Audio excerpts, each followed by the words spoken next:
งแขกตีแก่คนนำหันน้องยีปาลิกปิดหมอกเสหอนมาแผ่วน้ำตาวันสายเคยย่อยกออำเภอโตเกปล่อยคนนำปล่อยน้องมือขึ้นยาวลับดังปล่อยตัว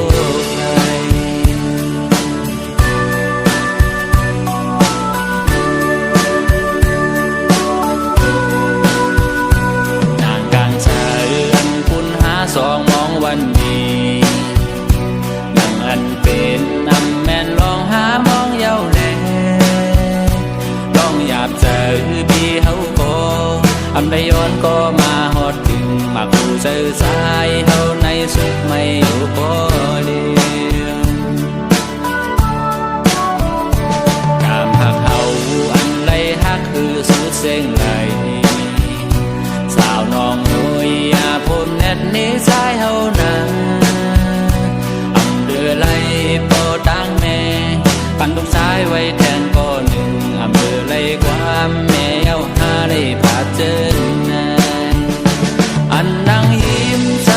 กับสังอำใจน้องนางในอำจางเสือยาวลองไม่หยาบเจอเลยเยือนเอายิ้มเขาอยู่ก็คือเสือใจกุมได้จิ้มย่อยตกน้ำตาเมาปีสายเฮาในรักให้อยู่ก็เลี้ยว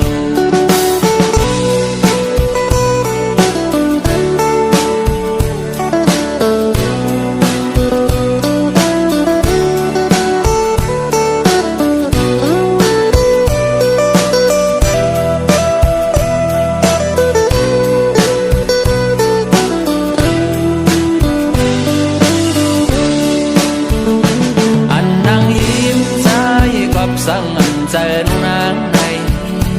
อำจางเสือยาวลองไม่หยับใจเลยเยือนเอายุ่งเขาอยู่ก็คือเสือใจกุมได้จิ้มย่อยตกน้ำตาเมาปีสายเฮาในรักให้อยู่ก็เลี้ยว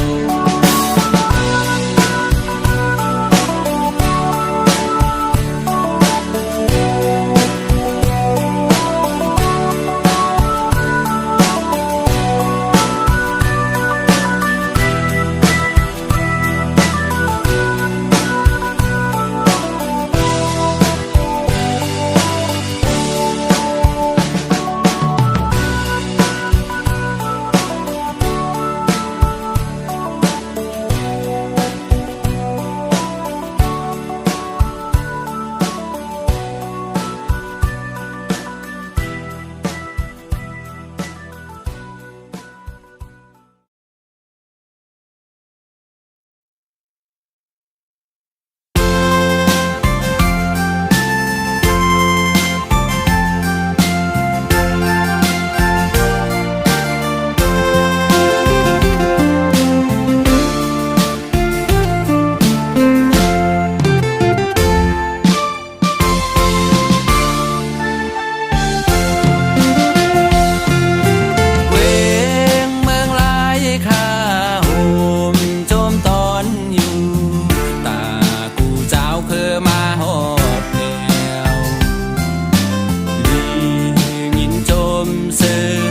อสู่อำเภอ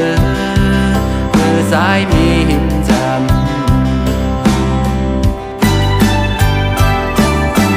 สาวน้องนางนั้นลักเพมาคู่จันออกเป็นสองแบ่งไผ่แทงน้องโอ้นางการใจนางน้องเคยวนจึงหืออำหักกันยาวก็ได้มีโลกลายเคยลืมกันมีดังน้ำปองเจอยาวสายปองเจอยาวเขายามมันแหลกลายใจกุนปั่นใจสู่แหลกลาย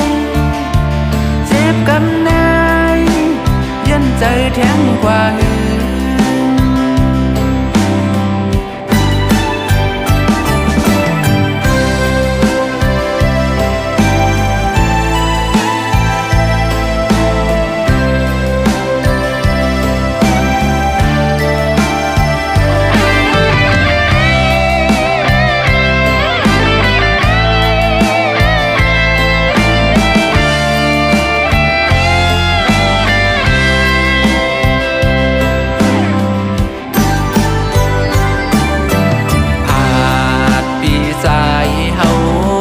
มือเสาจอมเพล